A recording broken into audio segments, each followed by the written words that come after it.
Good evening, Supervisor. It's Dan Belleville. Can you hear me okay? Yeah, great. Are you ready, Dan, to get the meeting started? Yes, sir, we are. And just so you know, Jeff is offline right now, so we'll be doing roll call internally here when you're prepared. Okay, great. Let me welcome everyone to the San Mateo County Department of Emergency Management, Emergency Services Council meeting of January 20th, 2022. Can I have a roll call, please? Atherton. Belmont. Present. Davina Hurt. Brisbane. Burlingame. Colma. Present. Diana Colvin. Daly City. East Palo Alto. Foster City. Half Moon Bay. Deborah Penrose for Half Moon Bay. Thank you. Hillsborough. Marie Zhuang, present. Menlo Park. Cecilia Taylor, present. Millbrae. Pacifica. Portola Valley. Redwood City. San Bruno. Rico Medina, present. San Carlos. San Mateo. Joe Goethals, present. South San Francisco. Eddie Flores, present. Woodside. County of San Mateo. David Canepa, present. Thank you. That brings us to item 2, council member remarks. Are there any remarks from any council members? Supervisor Canepa, can I interrupt for a moment, sir? Yes. It's Dan Belleville here in the EOC. I believe we have 9. Rose, if you can verify that. I don't believe we're at a quorum yet. I was keeping count as well. We are at 9, not 11.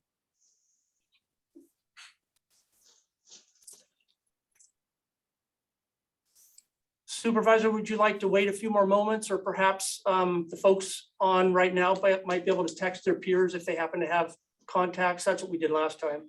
Yeah, Mr. Belleville, on the agenda tonight, what action items do we require a vote? You don't require a vote unless Peter Cruz, our county council, may want to weigh in. We do want to take action on an approval from the board to continue remote meetings, but I'm not sure that requires a quorum. Peter, can you help us with that, please? Yeah, hello, Supervisor. Good evening. My understanding is that we would need a quorum to pass that resolution. So I would strongly suggest that we could try to get a couple more folks online, and that way we could have the council consider and approve the proposed resolution. So that way the council can conduct its meeting remotely pursuant to AB 361, the legislation that was signed by Governor Newsom back in September.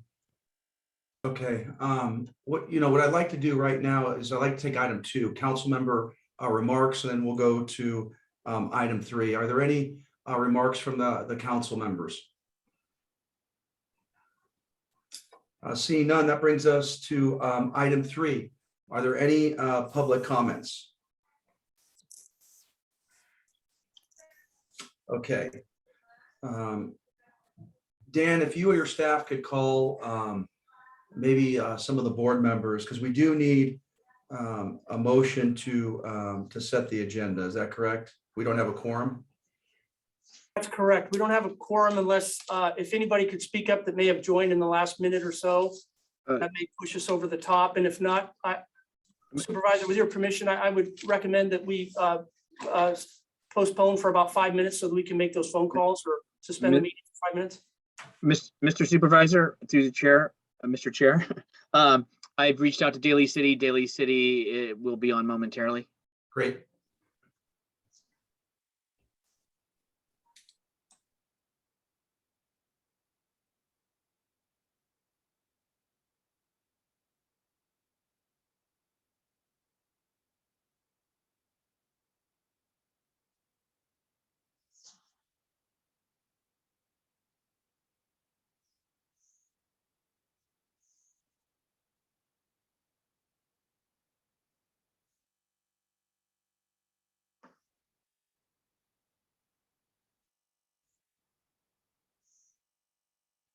I believe Pacifica is now on.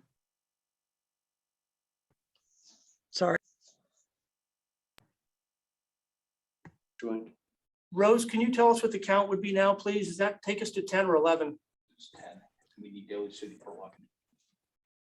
The additional person is 10. So then is Daly City on yet? I don't see. Mayor Medina, did you say Daly City? Do you see the name on, sir? It will be Mr. Sylvester, and he is trying to get on, but he is not on as of yet this moment. Okay.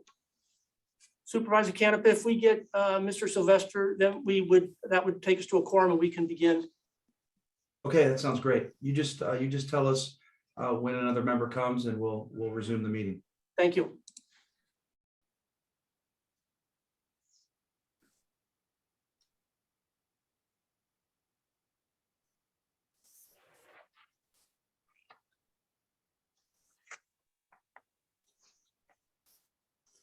I was using old numbers and I kept getting booted out, so sorry to be late.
We now have a quorum. Rose, I believe we have Daly City now. Is that correct? That takes us to 11? Yes, Daly City is here. Okay, Supervisor Canepa, we do have a quorum now, sir. Great, thank you so much. Can I have a motion on item 4, an action to set the agenda? Move to set the agenda. All right, is there a Second. second? Okay, there's a motion, there's a second. Can we have a roll call, please? Yes. Atherton? Belmont? Aye. Brisbane? Burlingame? Colma? Aye. Daly City? Daly City, aye. Thank you. East Palo Alto? Foster City? Half Moon Bay? Yes.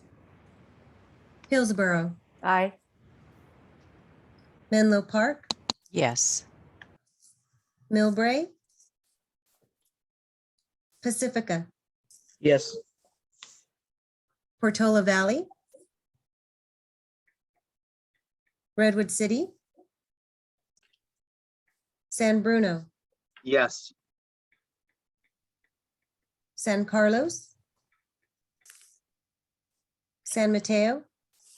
Yes. South San Francisco? Yes. Woodside? County of San Mateo? Yes. Thank you so much. That brings us to item 5, approval of minutes of the September 16th meeting. Is there a motion on the table? Move Through the to- chair, I think Burlingame is also on. Okay, great. Also is on as well. East Palo Alto's here. Great, thank you. Our motion, is there a second on the table? Second. Great, thank you so much. Can we have a roll call, please? Yes. Atherton. Belmont, Aye. Brisbane. Burlingame, Aye. Colma, aye, Daly City, Daly City, aye. East Palo Alto. Yes. Can you repeat that, please? Yes. Thank you.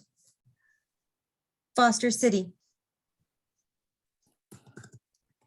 Half Moon Bay, Yes. Hillsborough, Aye. Menlo Park, Yes. Millbrae, Pacifica, Yes. Portola Valley, Redwood City, San Bruno, Yes. San Carlos, San Mateo, Yes. South San Francisco, Yes. Woodside, County of San Mateo. Yes. That brings us to item 6. Can I get a motion to approve the continuation of remote meetings? So So moved. moved. Okay, thank you. Second. Motion second, roll call, please. Atherton. Belmont, Aye. Brisbane, Burlingame, Aye. Colma, aye, Daly City, Daly City, aye. East Palo Alto, Yes. Foster City, Half Moon Bay, Aye. Hillsborough, Aye. Menlo Park, Yes. Millbrae, Pacifica, Yes. Portola Valley, Redwood City, San Bruno, Yes. San Carlos, San Mateo, Yes. South San Francisco, Yes. Woodside, County of San Mateo. Yes. Thank you so much. That brings us to our next item, disaster service worker update. Don Matei, Pat Halloran.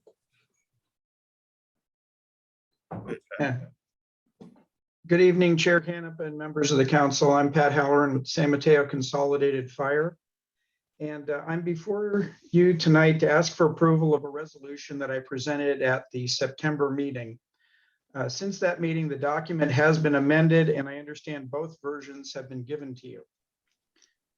To recap my September presentation briefly, during World War II, the state of California realized that officially recognized volunteers were of great use assisting during emergencies, and such volunteers needed to be covered by workmen's compensation benefits and provided with qualified immunity while performing their duties. These volunteers are required to be registered with their local program and sworn in as disaster service worker volunteers. The Governor's Office of Emergency Services administers this program, and appropriation for the program is approved by the legislature annually out of the state's general fund, and there are no costs to local governments to use this program. There are Cal OES and FEMA registered CERT programs throughout San Mateo County, and over the years, CERT volunteers have been deployed in and to Emergency Service Council member jurisdictions within the county for various missions. Under current circumstances, despite being sworn in as disaster service workers by their home program, CERTs are re-sworn in by the jurisdiction to which they respond, unlike other first responders. This causes delays in deployment and additional administrative work. By approving this resolution, you will do two things. First, community emergency response teams, sponsored jurisdictions, and agencies in the San Mateo operational area will be authorized designees able to administer the DSW program for their respective Cal OES recognized and FEMA registered programs. And select individuals holding the positions of emergency manager or CERT program manager, fire service, law enforcement command staff rank officers within those programs are authorized to administer the DSW oath. They'll also be able to approve training and exercises and activate CERT teams in accordance with the state guidance. This will also ensure that properly sworn and registered CERT members' DSW status will be recognized by all the jurisdictions within our county when mutual aid is sent or received. This resolution was developed by a subcommittee of the San Mateo County CERT Coordinators Group and has been discussed by the group at large, which includes both fire and law enforcement command staff officers. The resolution was also vetted through the California Office of Emergency Services Disaster Service Worker Program. And it was a request that came to us from Cal OES after the September meeting, which resulted in the revisions to the document. Our original version of the resolution, which was presented in September, was based on a similar resolution passed by this council at your September 2019 meeting, which was specific to the coastside CERT programs. Per Cal OES, the original language designating individuals as authorized designees was incorrect. Cal OES stated that agencies should be designated as authorized designees, and then individual positions would be then authorized to administer the oath. This revision has been approved by both Cal OES and the County Council. In response to a question that was raised at the September meeting, all CERT program coordinators have agreed on guidelines for CERT identification cards and have confirmed that only trained and DSW sworn CERT volunteers would be deployed to another jurisdiction. That's the conclusion of my presentation. Are there any questions? Okay, thank you so much. Are there any questions before I take a motion on this item? Through the chair, Yep, Mr. Wang. I'm so sorry. When the resolution was read, the voice is kind of in and out. So do we have a copy that has been emailed to us? It's my understanding that a copy of both the original September resolution and the corrected version were to be sent to the council. Okay, I don't think that we have received that. Not in our attachment. Rose, can you confirm whether or not that was in the attachment? If not, we certainly can get it out to the council. Through the chair, if I could add to, I don't have the resolution, and it also says update in our agenda. It doesn't say an action item.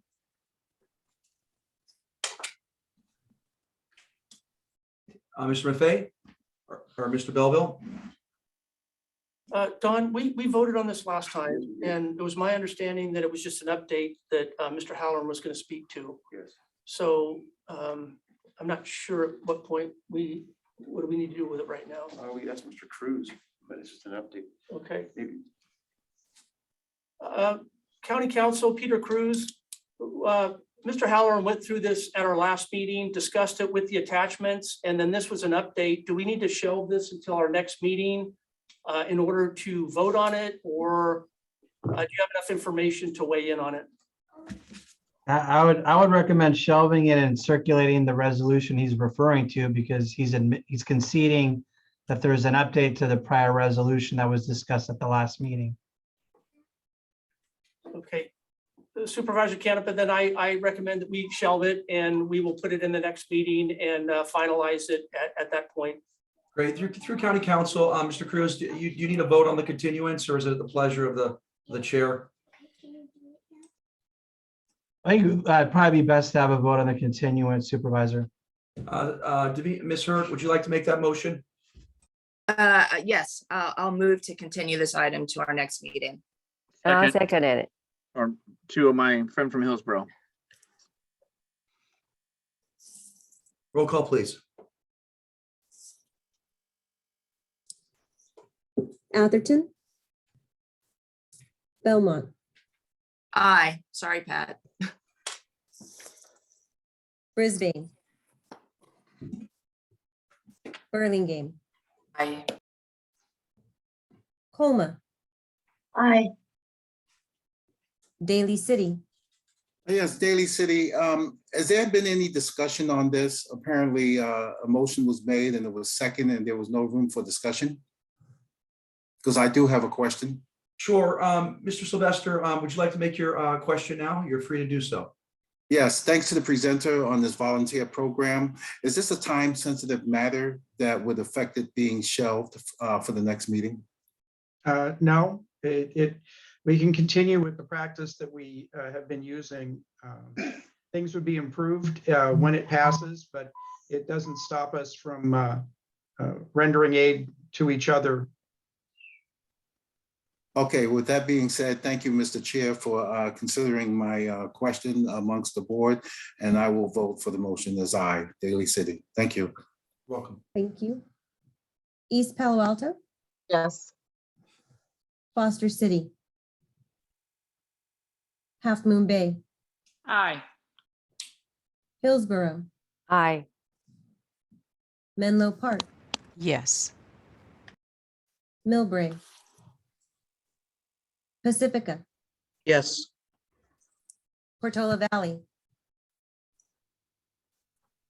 Redwood City,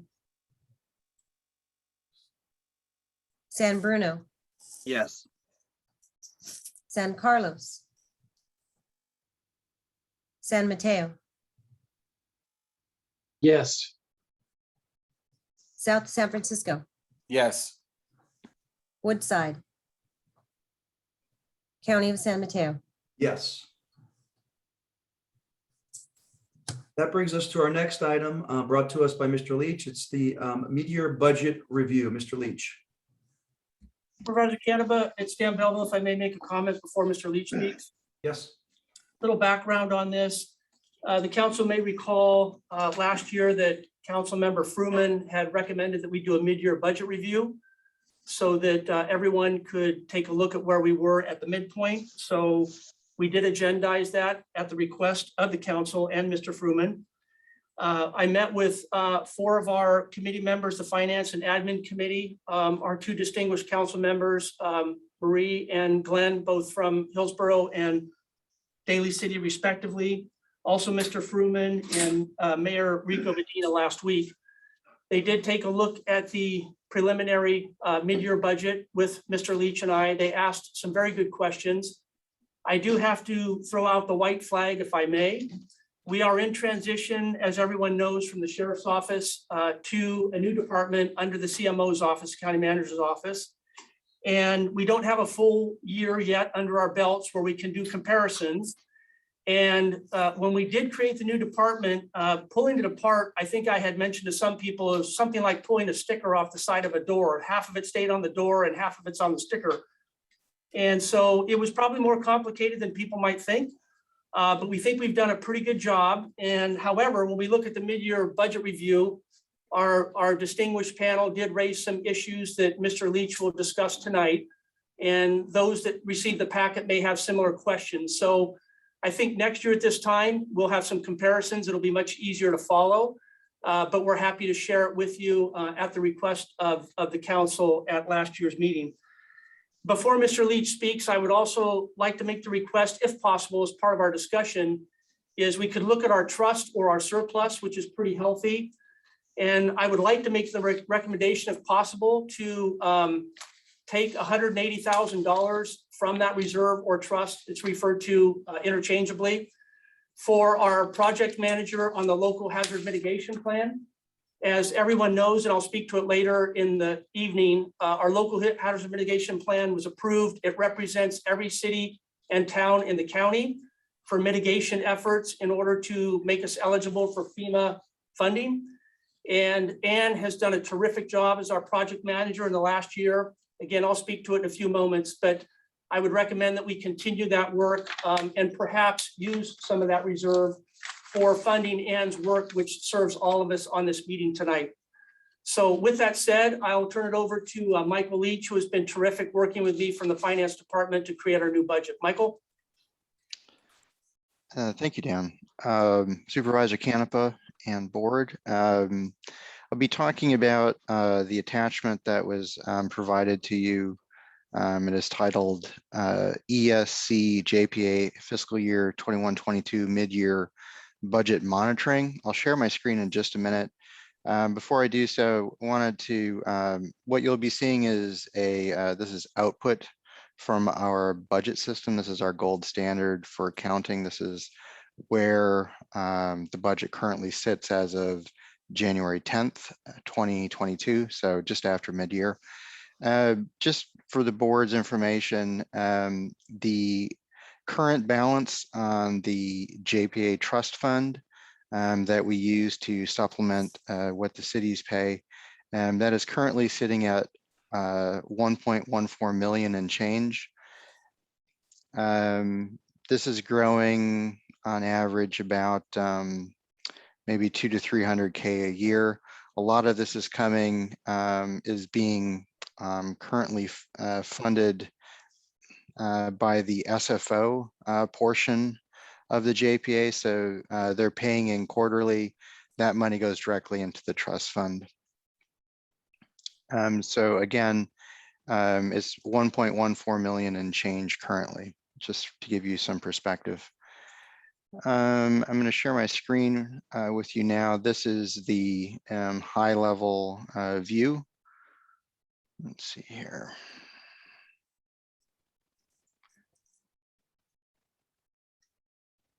I'll see if I can blow this up for everyone.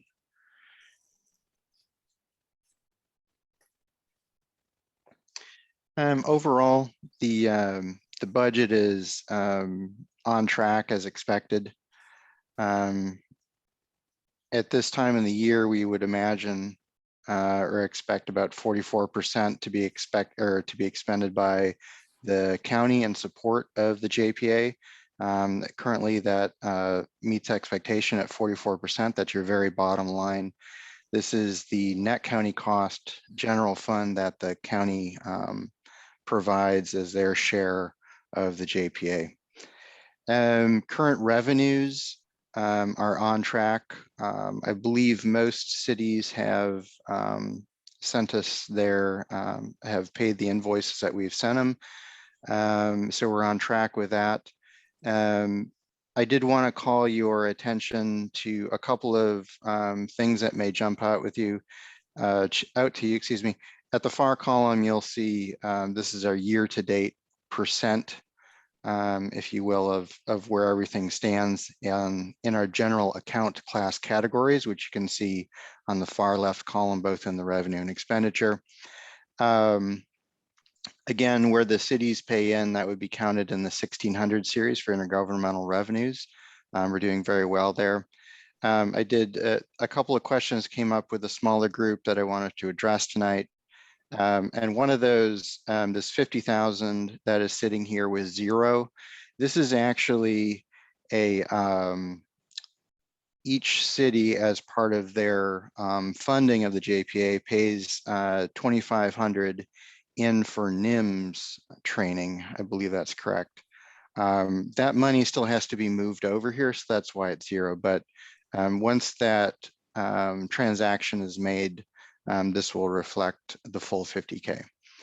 The salary and benefits, you'll notice, is a little low here at 19%. As Dan alluded to, the transition from the sheriff to the CMO, and now Department of Emergency Services going into their own department, we had some errors occur with HR, and two of the positions were moved to the other DEM org. Those, when they're moved back, should reflect a higher balance here, will be closer to the 44% that we'd expect. It is important to note that in this org, there are 4 positions that are funded by both the county and the JPA. 2 of those positions are currently vacant at the moment. And I believe there are plans to hire for those, but at the moment, at mid-year, those stand vacant. At year end, I would expect this to be more on track with the full projected budget that we had set out at the beginning of the year. With the exception of that, from my perspective, everything appears to be in line for what we'd expect at mid-year. With that, I'll open up for any questions.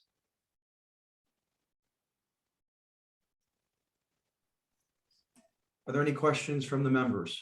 So please raise your virtual hand, and maybe what would be helpful, is there anyone from the committee, Mr. Medina, that would like to speak to this item? Thank you, Mr. Chair. As was indicated, your representatives from Foster City, Daly City, and Hillsborough, and myself, we did meet. We appreciate, it was supposed to be a shorter meeting and we had more detailed questions. We're trying to be mindful also of trying to find ourselves as far as reserve policy. What does that mean? And the recommendation that we have been fortunate to be able to utilize dollars each time in order to keep the cost to each municipality under. In addition, we also talked about being able to try to give each of our representatives an idea for the budgetary process and time ahead of the actual budgets that each city start to work on in March, April. So that also is trying to be implemented as well, so that we can go back to our city managers and give them heads up. We also want to appreciate and acknowledge, as Dan had, that it is in a transition. And so it's not as simple as just moving the spreadsheet over the Excel spreadsheet. It just is not that simplistic. So we want to appreciate staff. As John from Foster City had pointed out, sometimes you look at the zeros or you look at the percentages, and sometimes the zeros will be transitioned out as we move over to our separate own department and go away from the way that the sheriff's department was actually doing the budgetary process. So again, I listened to any of my colleagues on the subcommittee, but we wanted to thank staff for their time and listening to our questions. Great. Thank you very much. Thank you for that summary. Seeing that are there any additional questions outside the committee? All right, great. Thank you so much, Mr. Leach. Really appreciate it. That gets us to the next item, which is item 9, the EOC and DEM update. Mr. Belleville. Supervisor Canepa and members of the council, what I'd like to do with your permission is spend just a few minutes highlighting a few of the more important things that we've been doing down here. We are very busy. Last time we didn't have enough time, so if you'll just indulge me for a moment, I'd like to share with you and a few different topics, and then and I guess if it's okay, leave questions for the end. Happy to answer questions, or I can stop between each of the topics. Does it work if I just go all the way through? I think that's the best way. Yeah, Dan, you're right. Okay, great. So really what I wanted to do is what is DEM? What's the Department of Emergency Management do for you? So if you talk to your peers, if you talk to your council about, you know, things that are taking place, I just wanted to have kind of a quick update. So as I've mentioned in the past several meetings, you know, going back a year, the EOC, the Emergency Operations Center, has now been open for 688 straight days, which is absolutely unprecedented.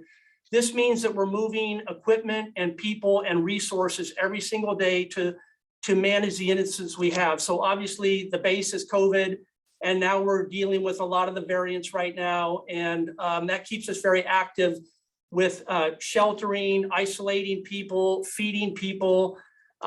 We have our mass vax over at the event center, or actually it's a walk-in vax now over at the event center. We have 9 clinics on the peninsula, and we process 213s. It's called a 213. It's a FEMA form. And anytime we do anything, we have to do an order form, a 213. An example might be creating the new signs that are around the event center when Virus Geeks opened up a week and a half ago. So that order goes to Department of Public Works. They get printed, people take them out there, they set it up. We have thousands and thousands of 213s. every single request we do. We have to track every single thing that we do so we can get reimbursement from FEMA. I would estimate in the last 10 days or so, we processed between 30 and 50 213s. That's how busy it stays down here to manage the incident. We also, as I mentioned, opened up the Virus Geeks testing center. There's been some bad press on that because the systems nationwide got overwhelmed in terms of turning over the 48 or 72-hour period for test results. But we do expect that cloud to pass through and those numbers will come down in the coming days.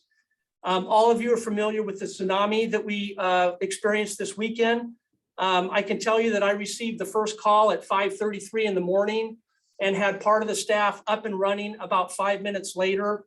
Our first mission was to contact dispatch, Coastside Fire, the harbor master, and law enforcement to put them on alert. We stayed in contact with the state throughout the day. There were some problems at the state that we will debrief with to improve that system. The state has admitted that there were some problems with that. But repeatedly throughout the day, we were receiving briefings that indicated that it was a tsunami warning, or excuse me, an advisory. So we left it at that level and did not have to activate our sirens or evacuate people. However, we were working with Coast Guard and Sheriff's Office to make sure that people were off the beaches. Our Parks Department, for example, shut down the parks that were near the water. So we were very active with that during the weekend. And then just today, we received 7 pallets of test kits. So those are finally arriving. On Monday, we'll receive 9 more pallets. They're actually in the room behind me for distribution to all of the cities and those people that need the test kits. So you'll see that coming out very soon. The next topic is PPE. And this is something that you may have seen on Channel 7 News, which none of us are very proud of, but I wanted to be very straight with you and share with you what occurred. From my perspective, my personal perspective, I think it was terribly, terribly distorted and only one side of it was shared, but I will share with you that I can tell you over the 2-year period, the 688 days, that we have moved millions and millions and millions of pieces of PPE. We have multiple warehouses and multiple staging areas, so a lot of product was moving these past 2 years. You did hear that a lot of it got damaged over at the event center during the rains, and so that did not reflect well on the county. And we are taking internal measures to determine exactly what happened. What did not get included in the story is we did not lose one KN95. We didn't lose a 95. We didn't lose any gloves or any critical items that we use on a daily basis at the hospitals or the clinics or wherever those products are needed. 75 to 80% of it were what we would call in layman's terms bunny suits, the white bunny suits. There were thousands and thousands of those bunny suits. And we've had an independent evaluator out there for the last couple of days, and we're estimating between 88 and 90% of the product is in perfect condition because it's already wrapped in plastic. So of that total load, it was the bunny suits, and then it was some other items, plastic goggles and plastic face shields that were not damaged by the rain. So we're dealing with that 10% that was lost of the bunny suits. However, those products were going to expire in 90 days anyway. So we are working with nonprofits as we speak to move that product, that 90% of that product out to folks that can use it in other parts of the country for tornadoes and fires and those kinds of things where the bunny suits will protect their skin. So it'll go to a secondary use for those purposes because those items have been depleted in many parts of the country because of all the storm activity that the country has seen in the last year or so. The next item is our grants. We are continuing to seek a number of different grants. Right now, we have 2 very active grants. We've generated about, I believe it's $275,000 for generators that are going to go over to Pescadero High and Pescadero Elementary because we use them as staging areas after the CZU fire, so they'll have power 24/7. And we've also received a fire safe grant at $175,000, which will tie together all the various pieces that cities and county are working on in order to mitigate the fire, whether it's fire risk management and vegetation management or coordinating different groups. So that's about a little over $500,000 between the two with some other items that's active. And we think we have about, Dawn indicated, about 800,000 in the pipeline. So we've been very, very successful with grants in recent months. I mentioned the local hazard mitigation plan. All of the cities and towns, there's 36 partners that went in on our mitigation plan, which essentially identifies the risk. Erosion over on the coast side, flooding on the bay side, fire risk in many communities. And the partner that we use, Tetra Tech, one of the senior officials indicated when they submitted the proposal to FEMA, many of you have heard this or heard this from me before, that he felt in his 25 years of experience, it's one of the best local hazard mitigation plans he's ever seen. Really what it means is FEMA is spending money upfront rather than waiting for the disaster. So we put the work upfront with 36 partners, all cities, towns, and 16 other partners, fire districts, water districts, sewer districts. And FEMA will look at it and say, there's one unified approach to the risks in San Mateo County. So we think it'll position ourselves very favorably for FEMA funding to mitigate some of these problems. So that's in the hopper. Next month, DEM will spearhead quarterly meetings so we stay on top of our mitigation efforts. What changes are being done? Because every year we have to report to FEMA the previous 12 months, and then 5 years, the cycle starts over. So that's queued up and ready to roll. The alert and warning system that we use is Everbridge. The state OES is now migrating our legacy system, our Everbridge, over to their sponsored system at their cost. That's going to save the county about $100,000 a year. So the state will cover those costs. The improvements from that, even though it's the same system, is we're going to have standardized templates that'll require important information to be filled out before they're sent. And hopefully this will cut down on delays and reduce any kind of message ambiguity. So we think there's going to be improvement in that system in terms of the messages that go out, coupled with the Emergency Managers Association has been helping develop a standard. So we'll have a new standard for alert and warning. The state will pay for the system rather than the county, and there's improvements in the system. So we should see significant improvement in the coming months with the alert and warning system from what we had in the recent past. Zone Haven is the evacuation tool that many of you are familiar with. San Mateo County was the first in the state. Many counties throughout the state are calling us and asking us how we did it. And what we're doing right now is Dawn is spearheading up a team with the fire department to do outreach for Zone Haven training, primary police and fire and the end users. We have a drill plan for later on this year. It's grant funded. So we're going to get more people, police, fire, and others that aren't familiar with Zone Haven in terms of how to use the system and how it will work during our next evacuation like we had in CZU. It will also tie into our alert and warning system so that Everbridge, the alert and warning system, and Zone Haven will talk. If you have technical questions, I have Jeff Norris on board that can help us with that at the end. And then lastly, thank you all for the time, giving me a few moments. I'm trying to move swiftly. We have several new personnel. Michael had indicated that we had some vacancies. We have 2 new people. We have Dennis Burns with a long history in law enforcement and fire and emergency preparedness that has joined us. I don't know if you can see him on the screen. Dennis, you got to wave your hand. There he is. And we have Kevin Foyles, who we stole from another department. Kevin's a veteran. He was knee deep in COVID throughout the last couple of years. We stole him from another department.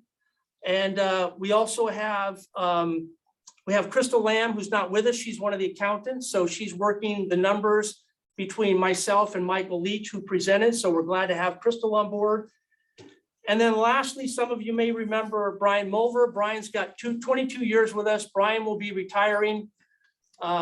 We were teasingly asking, he looks either like Santa Claus or David Letterman with this new beard that he has. But Brian will be retiring next month. He has 22 years with the county, very familiar face, would always drop anything to help anyone. You might remember him or hear his bagpipes at funerals or other ceremonies. So we'll miss Brian, but we wish him well. So we've got new people coming in. We've got one leaving. And I believe that's into my report. So I would like to address any questions you may have, Supervisor Canepa and members of the council. Great. Thank you so much, Mr. Belleville, for that fantastic report. Are there any questions? Ms. Vaterlos? My question about the emergency alert system, can we go to an opt-out system instead of opt-in? Because I think our percentages that we have are still dismal. I tell people all the time, please sign up, and we still only have about 20%. My second question was, what's the actual cost of loss from the equipment at the event center? Thank you. Sue, I'll take the last question first, and then I'll let Jeff address the first question you asked. We don't know the loss yet. The numbers were anywhere from between 7 and 11 million, but again, I think that was terribly distorted. We are evaluating. We had an outside vendor come in, so that it was unbiased to see what is ruined and what is not. We're roughly at that 9, 10, or 11% that shouldn't be used. So we'll have to calculate what those costs are once we finalize going through we're going through every item by hand. We have an army of people out there separating that. We've developed an agreement with the Board of Supervisors permission next week. If the Board of Supervisors will approve it, it'll go to nonprofits that I mentioned. That has to go through the board first. But we will ultimately have a dollar amount on those pieces that were, so if we just use a rough number, 10%, we still don't know the 7 to 11 million. So it'll be a lot, but it's 90% less than what was reported, at least preliminarily. So that's the answer to that. And then Jeff, if you don't mind, without getting too technical, it's my understanding that our numbers are actually very good so maybe without getting too deep, you could explain that to the question that was asked, and then please proceed. So relative to an opt-out system, we actually have 2 in place right now. One is our reverse 911 system, which utilizes landline data. We have over 364,000 phone numbers from that opt-out system. Our second opt-out system is the WEA, the Wireless Emergency Alerts. And now we have been approved by National Weather Service for what they call NWEN, which is non-weather emergency messaging. So we have another opt-out system that we have currently. Our current numbers around 11% for voluntary opt-in with large data. Good accurate data is actually relatively good compared to our other counties in this region. Unlike, say, Ohio or the tornado belt, where they'll be talking about numbers in the 40 to 60% opted in, we are lucky to not have that annual disaster that destroys our communities. Consequently, we have a lower number of that opt-in, but to make up for that, we do have our 3 opt-out systems.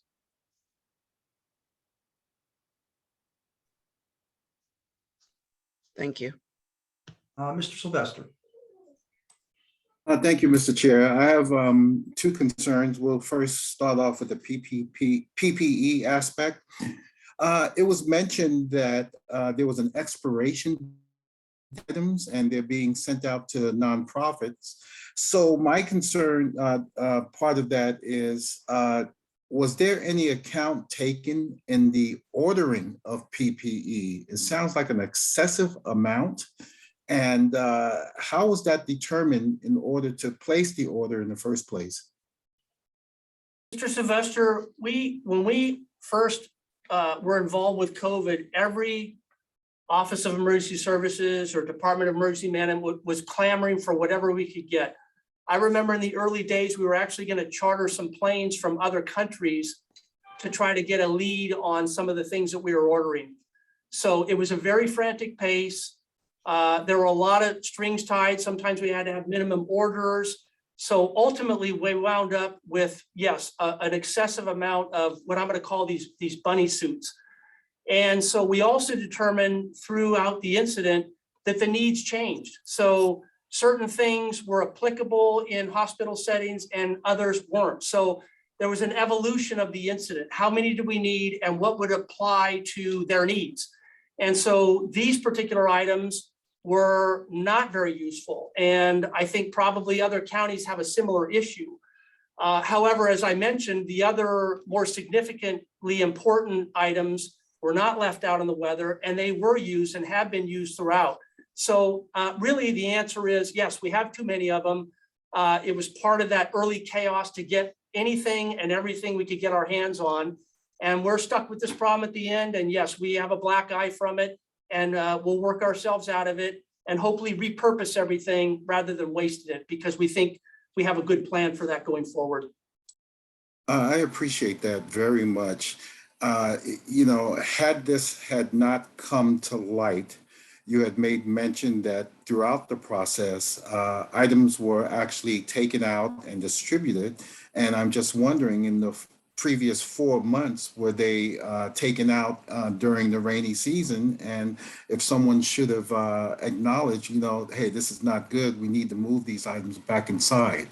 And that's a concern I had. But you know, I don't need an answer on that. The other issue I would like to address is the issue on virus geeks. I, for one, went down to the San Mateo County Event Center and got the test. And has anyone been out there to see how they secure the vials? The day I went was Sunday on the 9th, January 9th. They had like these sharp containers on each table with about 4 of them on each table. You walk up, you take the test and you just drop it into an unsecured container. So the person after you can just really reach in there and, you know, take it out. Later on, they would empty those containers into a garbage lined receptacle and just dump everything in there. Now, other sites I've seen, they had a secure bin to prevent further access from anyone, but not at the San Mateo County Event Center. And I think that's what's contributing to the problem now, because what's today? Today is the 20th. And after numerous emails, I have not received my test results yet. So the question is twofold. If the county is paying for these services, is there a provision in the contract to provide results within 72 hours, and in no event shall it exceed, say, 5 days? Or, you know, maybe the county should be reimbursed, or, you know, I'm concerned about that because I'm sure I'm not the only one who's involved here. Mr. Sylvester, you raised some really good points, and yes, we are in the middle of all those things that you mentioned. So in 72 hours, this team developed where and how that process would work. We really had kind of a postage size stamp piece of property to work from. So we were concerned about safety and cars coming in and out and volume. We worked very closely with Virus Geeks. They have been hired by the county under contract. I can tell you they were very responsive to our needs. This is the first I've heard about the Sharps needles. Mr. Burns goes down there every day to check in. Throughout the last week and a half, I have been giving lists of things where improvements could be made, spacing in the lines, things like that. And they were very responsive to us, with Mr. Burns keeping an eye on things. The first time I've heard of the Sharps, but I have to be very honest and tell you that I think they and many other test facilities got overrun because of the demand. So I think we started having some problems, and maybe the Sharps is one of them. So we'll pick that up. But yes, we've seen those problems. We're trying to rectify those things. And the last part is, yes, I would have to talk with procurement. It was either 48 or 72 hours. And they started going beyond that into the 5-day period and beyond. So we were working in DEM to determine whether we should shut the operation down because they're getting beyond that 5-day and it's not very useful and it costs a lot of money. So we're in the middle of those conversations right now. I can tell you that Virus Geeks promised to open up a new facility this last Monday where they could handle up to 40,000 tests a day. So they vastly improved their turnaround time. And we expect those numbers, I think I had mentioned that earlier in my presentation, we expected those 5-day numbers to shrink back down to within the contract, either 48 or 72 hours. So I think we're almost there. I don't know yet. We've been very busy with the PPE issue and the test kits coming today, but I can assure you that I'll take the comments that you shared this evening and try to get some more answers tomorrow. I appreciate that very much. And I only used the word sharps containers because they were like red containers with no covers. So you just drop it in there and just walk away. Person comes up behind you, drop theirs in there and walk away. I think it needs a mechanism for more security, like a bin or like a mailbox drop or something like that. So I appreciate it. And with that being said, I'm willing to be more patient and wait a few more days. Thank you so much. Thank you Thank so you, sir. much. We'll go Ms. Chuang and then Mr. Flores. Thank you. My question actually is for Jeff. Two parts to the question, and that is, I know that board member Walderos have talked about the opt-out approach. PCE has done it with the opt-out approach, and the registration or the enrollment increased exponentially. So I really would encourage that we continue to look into the opt-out options, so to increase the sign up on the SMC alert. And then the other part is about the Know Your Zone. I know that there's a push about the Know Your Zone. Want to know what the county is going to be promoting that, because most of the SMC alert nowadays start talking about or utilizing the term zone. So it is more critical for our residents to know in their city which zone that they belong to, or their home is at, or their work address is at, so that they know that when the SMC alert comes to them, that they will be ready or prepared to evacuate or take actions. Thank you for that. Excellent question. To the first part, we actually don't count our opt-out numbers in our total subscriber base. If we did, we'd be approaching 500,000 accounts in this county. Also, there is a change because we're moving to the state system, and currently the way the state legislation is written, a county may obtain additional data, but the state cannot. And that's going back to the state legislature for amendments so that the state will be able to obtain the data so that they can load it into the system on our behalf. To the second question, the Zone Haven, when we use the Zone Haven tool in a notification, it's very important that we don't just say a zone. That's ambiguous information that's not going to be useful to the majority of the public. Instead, we make sure that the zone has a name of the community or some type of descriptor of the community so people know where it's at, and we include a link that takes you directly to the live map centered on that evacuation area. Okay, so in the messaging, there will be reference to the locations that is pertained to the message. But from the residents, for the public, is it to our advantage that we need to know, we need to go on the website of Zone Havens and find out, type in our address and find out which zone that we belong to? Yes, it's distinctly advantageous to know the zone that you're in, but more so to take a look at that map and to not just find the route you always take, but to find the alternate routes that you would take in an emergency.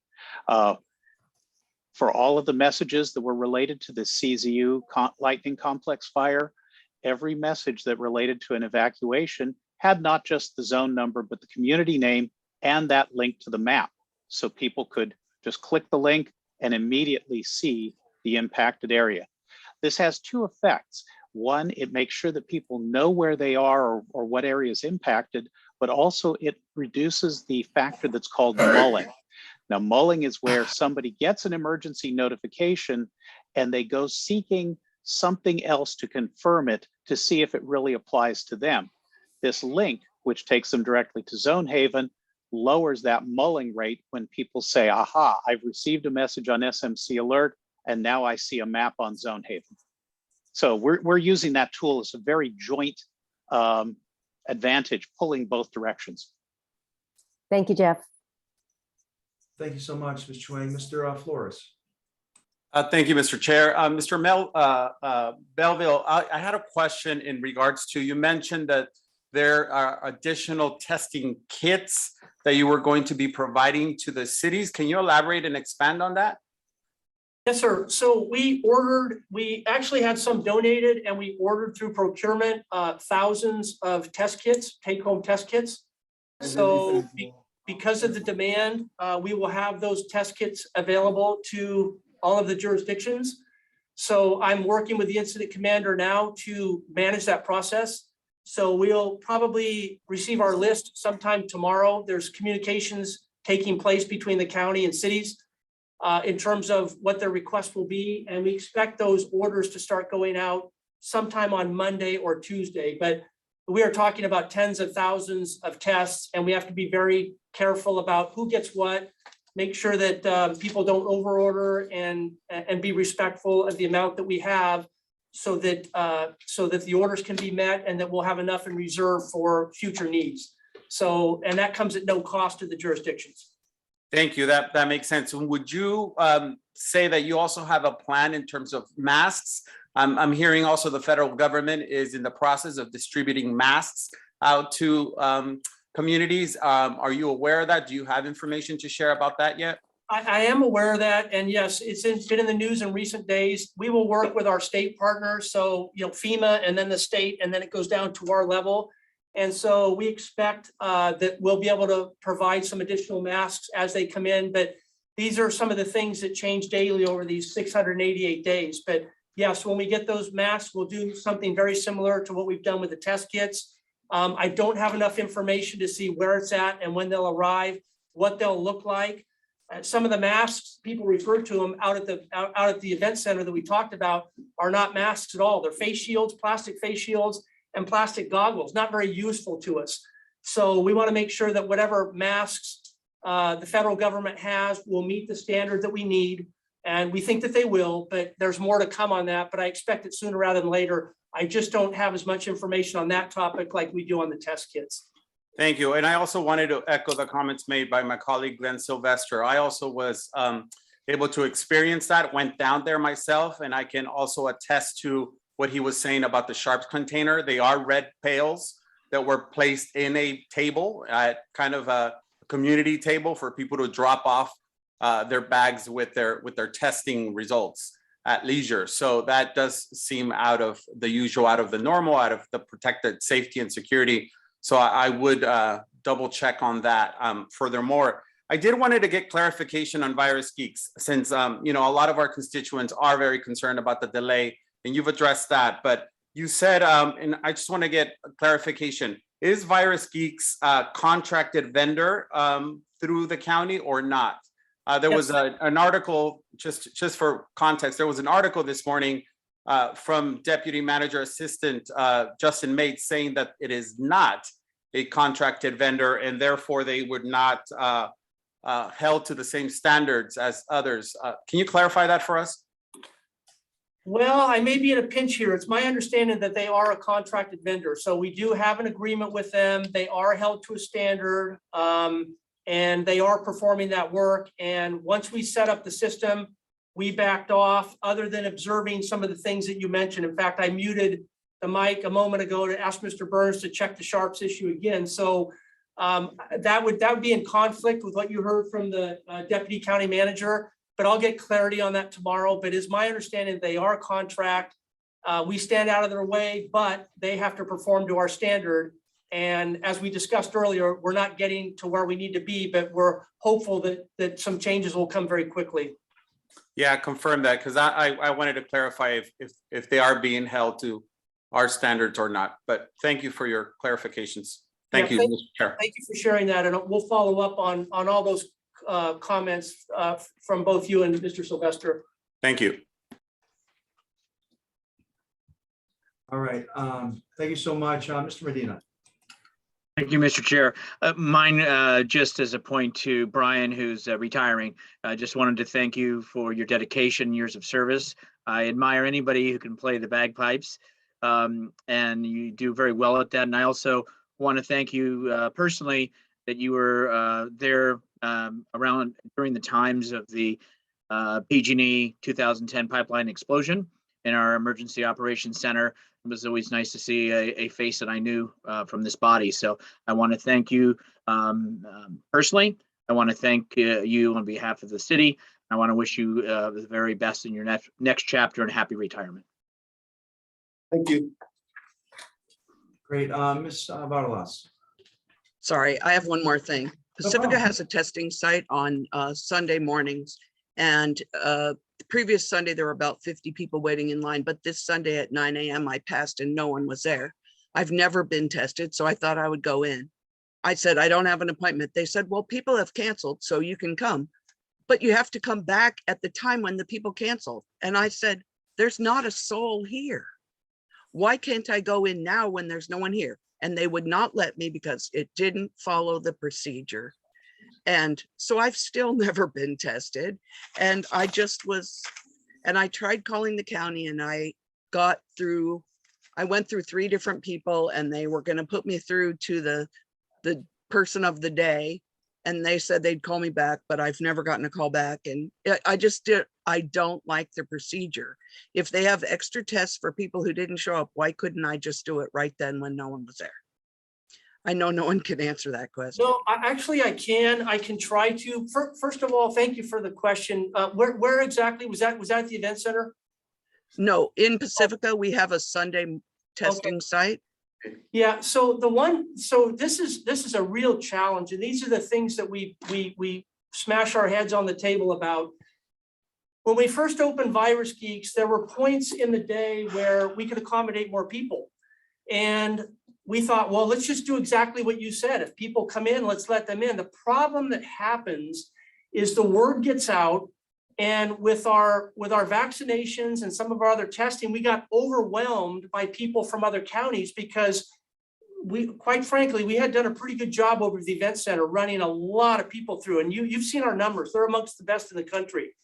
So when we make a decision to open it up to everyone, then we get completely flooded and overrun. It backs up the streets. We hear from the city of San Mateo. The police department is on us. So these are the problems we have. So it seems so illogical to have you right there. And why can't you do it?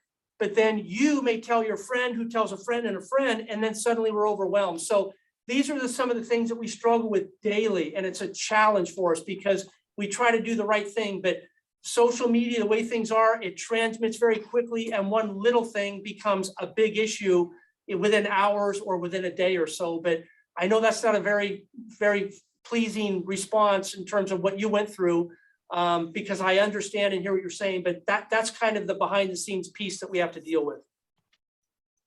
Okay, thank you.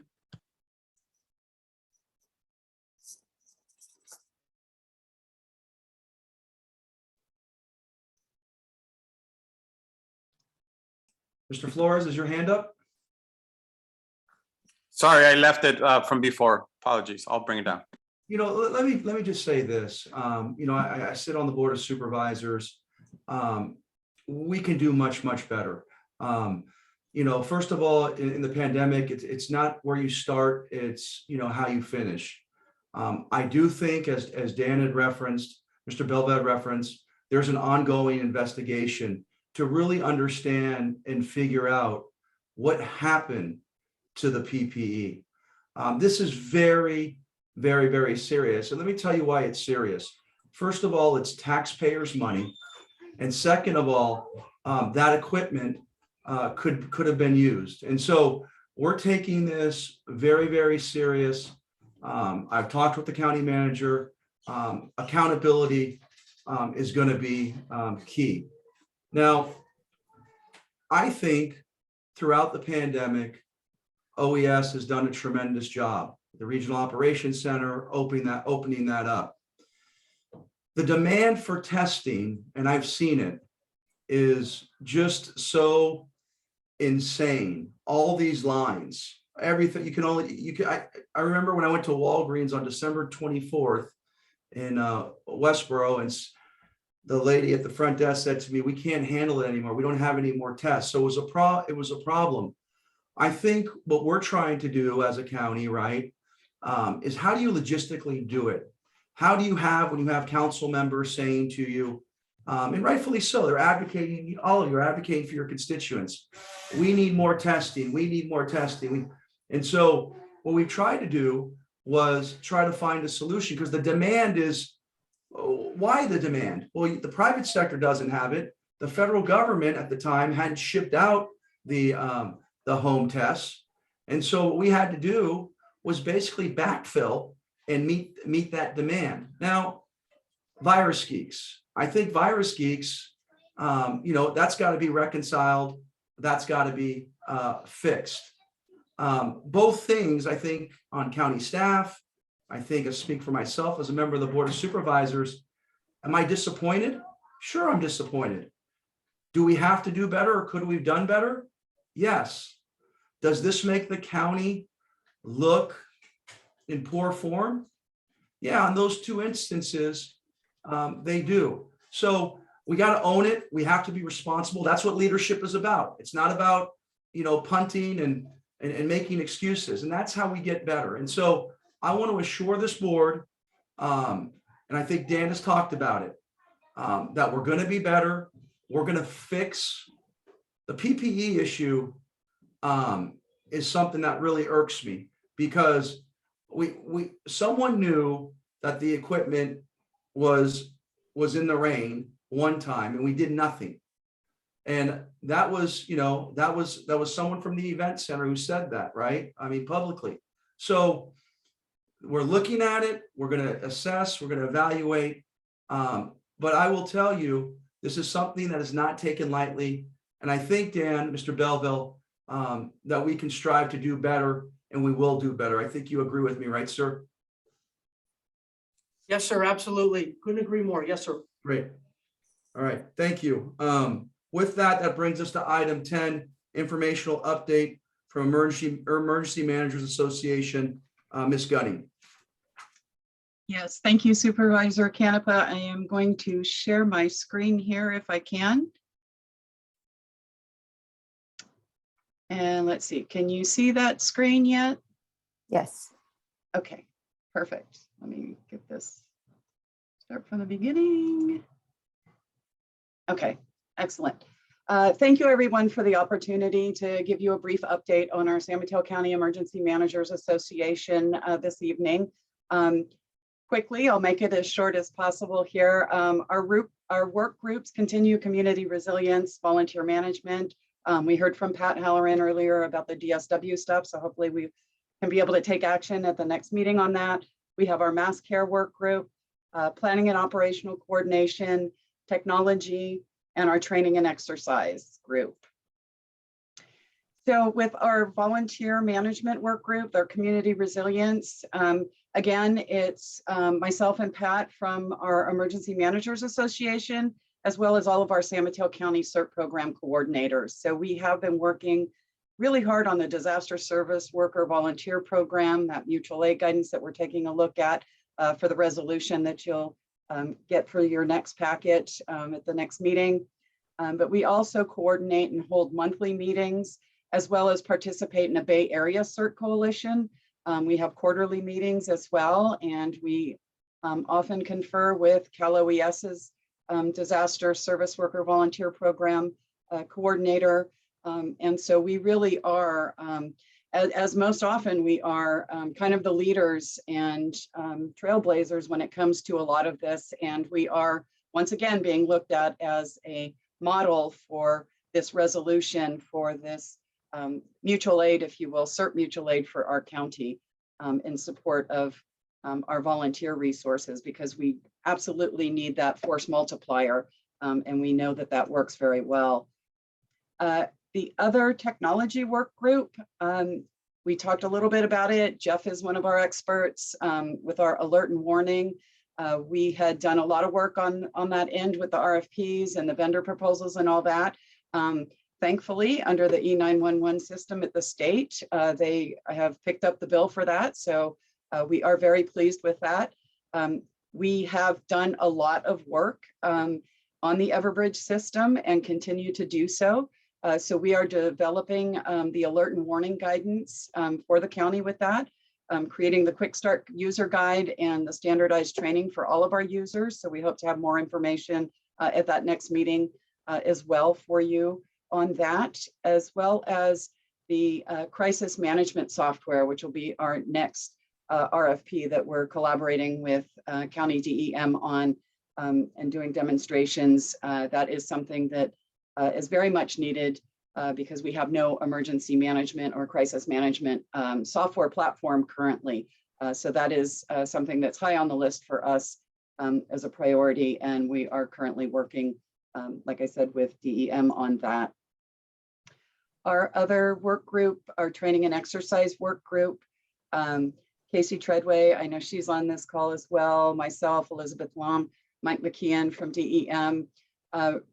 We participate in the regional UASI, our Urban Area Security Initiative, training and exercise work group as well. We work on our integrated preparedness plan with them. So we are very involved in the types of trainings that we want to bring to not only our county, but the Bay Area region. So we work with them and our BATEP and CSTI on what trainings we want. And one of the things that we have done, and thanks to a lot of work from Casey, is the emergency managers annual preparedness survey that was part of our JPA. We have decided to keep that and adapt that into a needs assessment to better follow the training and exercise requirements for our jurisdictions.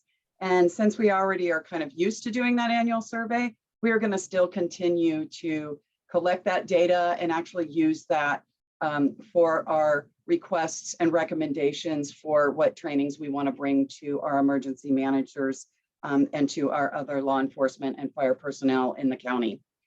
So that is something that we're very connected with and is important to us as well. Also, the Bay Area Joint Information System Leadership Committee, part of our public information officers groups. That is a Bay Area group. We really work hard to establish consistent messaging, which also ties into the templates that we are working to design for Everbridge, which also will connect in Zone Haven as well. So we really have a great group of people. We're all working very hard to get these things situated.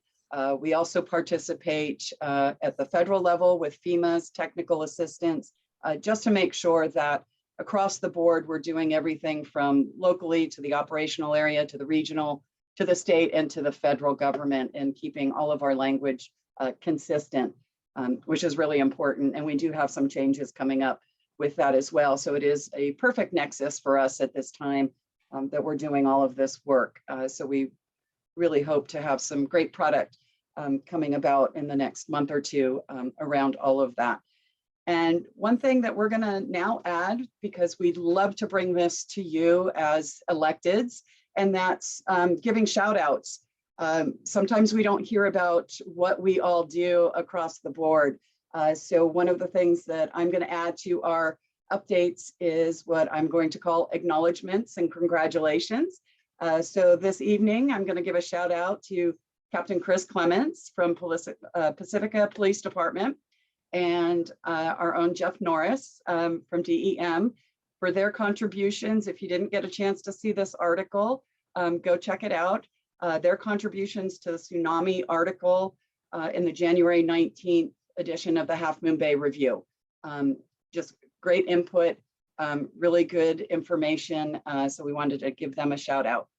Also, Casey Treadway is our newly elected CISA, our California Emergency Services Association Coastal Chapter Treasurer. So congratulations, Casey, and thank you for stepping up for that. And then our two folks that are leaving us, Rita Ewing from American Red Cross is taking a new position as the Programs and Partnerships Technical Advisor for the Red Cross Global Disaster Preparedness Center.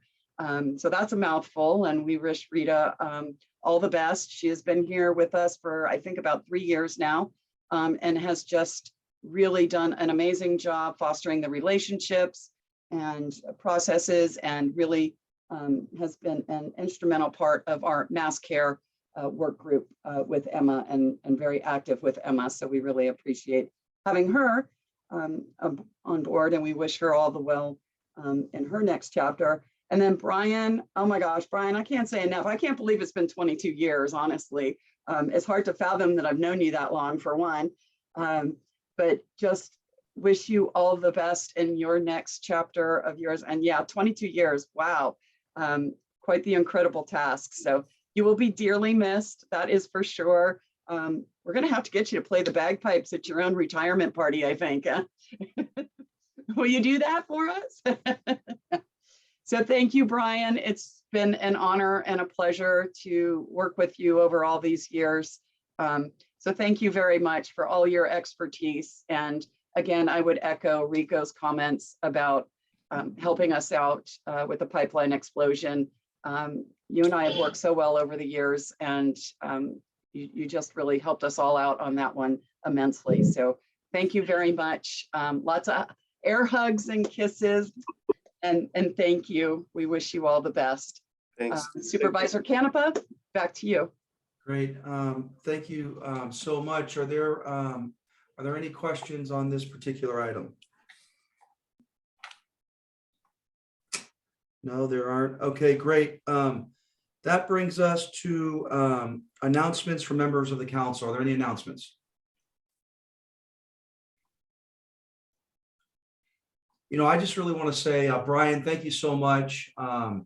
Whether it was, being out in the communities, educating folks on what OES has done, you've really made some significant contributions.